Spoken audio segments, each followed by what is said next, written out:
Beg leave to ask the question standing in my name on the order paper. I call the Minister, Lord Ahmad. My Lords, we have prioritised our aid to be more strategic and remain a force for good across the world. However, in terms of landmine clearance, this will mean a reduction in the financial support to the previous financial year. However, we remain a leading donor in this sector. The United Kingdom's demining work will continue to save lives, limbs and livelihoods across the world, supporting those most in need and delivering, importantly, on our treaty commitments. Baroness Northover. My Lords, I'm sure the Noble Lord, the Minister, will note that the first oral question of this session is on the cut to ODA, something which is not in keeping with the aims of the integrated review and which is opposed on all sides of both houses. Does he agree that clearing landmines is essential for development and meeting the SDGs? Now, one of the countries most affected in the world is Angola, where Princess Diana brought the issue to the world. Will the government maintain its support here and elsewhere? My Lords, may I firstly welcome the Lord Speaker to his new role. This is my first question I'm answering with the new Lord Speaker in the Woolsack, and I'm sure I speak for the whole House in wishing him well for this session. The Noble Lady rightly raises the important work of demining, particularly in the context of the integrated review, and that does remain very much a priority. The Noble Lady mentioned specifically Angola. The UK funding is key in supporting Angola government strategy in terms of demining, and we have seen success already, including the clearance of landmines, constituting about 3,700 football pitches, as well as delivering life-saving education to over 86,000 people, and that will continue to be a country of focus. Baroness Goudie. I would like to ask if this issue could be on the table for the G7 and the G20 and also for COP26, because landmines are everywhere. We see they're also going to be left in Gaza. We know in other areas like Yemen and Syria that when people do the clear up, there are more landmines. We must ensure that landmines, although there is the protocol, that they are no longer to be allowed to be used in any dispute and any war that is going on. This is absolutely, we just have to ensure this. And can we have an undertaking that this can be done? My Lords, what I can say to the Noble Lady is that we will continue to be focused on the important work, and we've seen the importance of leadership in this respect, and the UK will be using our commitment and indeed the presidency of the 2008 Cluster Munitions Convention as an opportunity to bring more focus and more support for this important priority. Lord Mann. I'm certain the Minister will agree with me that we are the world leaders in landmine clearance.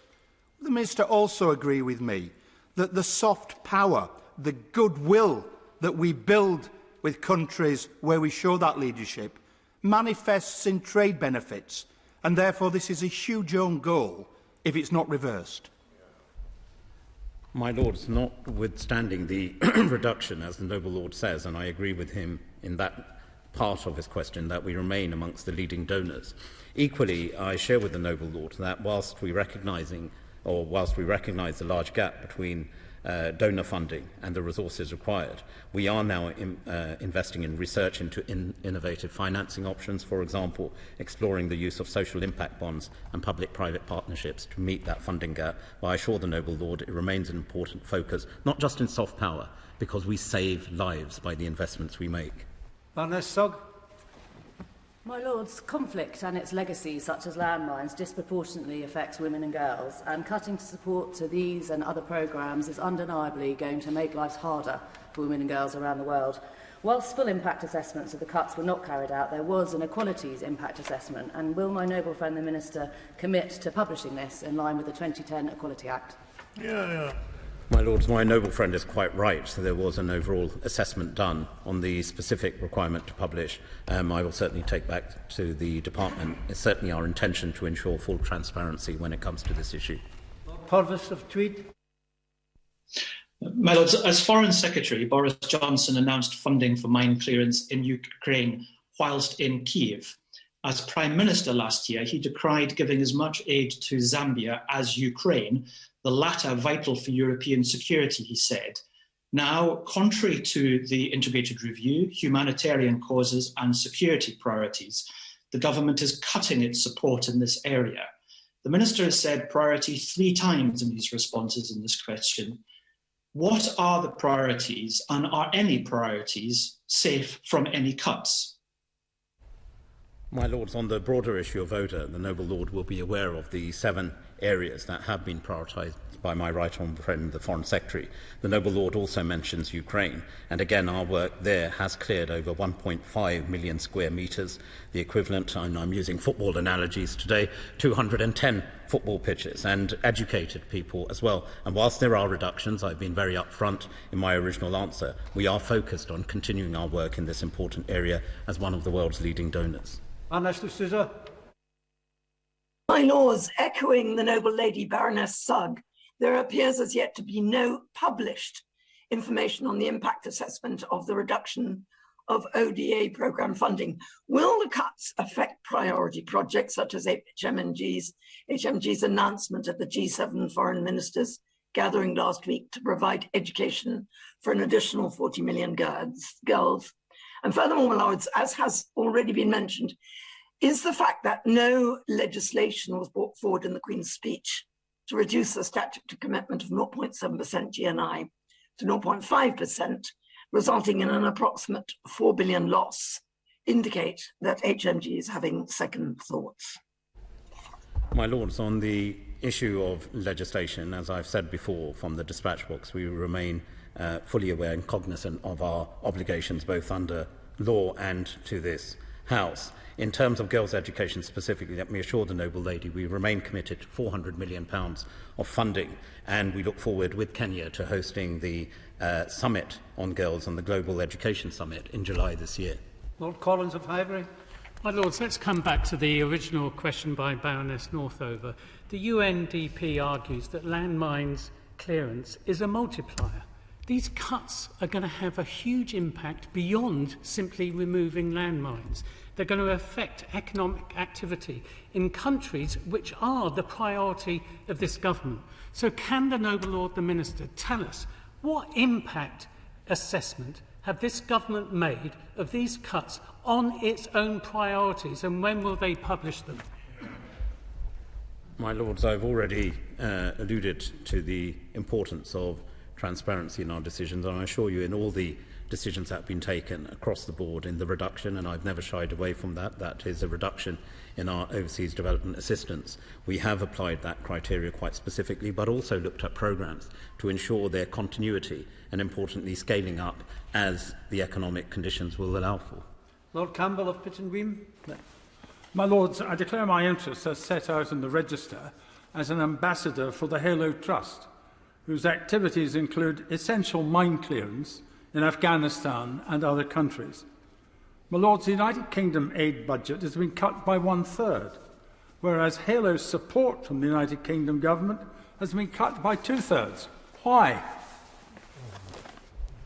My Lords, as I've said in my original answer, and I have not shied away from that, we have made reductions. But the Halo Trust, amongst other key partners, is an important relationship, and we continue to work with the Halo Trust quite specifically. And overall, as we've assessed over a 4-year period, we will be spending over £146 million in this area, including over £21 million this year. Bledsoe. My Lords, with more and more dependence on agriculture and sustainable food supply in southern Africa, can the Noble Lord the Minister give an assurance that the UK will continue to support not just landmine clearance but also landmine prevention? My Lords, I can give the Noble Lord that assurance, and that's why we need to ensure all international conventions are signed up to by other countries, but also, importantly, in country. That's not just about the clearance, but it's about the education as well. So the countries, once they are back on their feet, able to sustain their own position, they're able to ensure that the prioritisation of keeping land clear of mines is something that they give specific focus to. Lord Dobbs.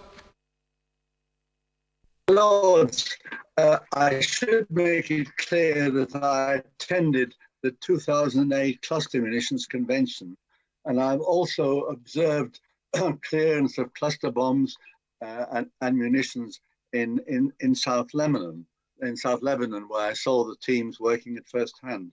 My Lords, the consequence of the government's reduction in funding, that land will no longer be usable by villagers, and the children and women particularly will have their legs blown off, or they'll be killed because they cannot farm and they cannot go out and collect water. Surely it's a monumental tragedy, my Lords, that we're cutting the money when otherwise we'd be saving more lives. How can the government go on with this? My Lords, I appreciate the noble Lord's personal insights into the experiences, and I've certainly seen the value of our demining work across the world. But it is challenging circumstances. Noble Lords are fully aware of the challenges we faced on the domestic front. However, and that is why we are investing in research, including, as I said earlier in response to the noble lady Baroness Northover, on scoping new ways of working to ensure that we can identify where the gaps are and then plug those gaps, including through innovative financial mechanisms. The research to those particular programmes will be completed in May, and I look forward to engaging with noble Lords in that respect. My Lords, the time allowed for this question has elapsed.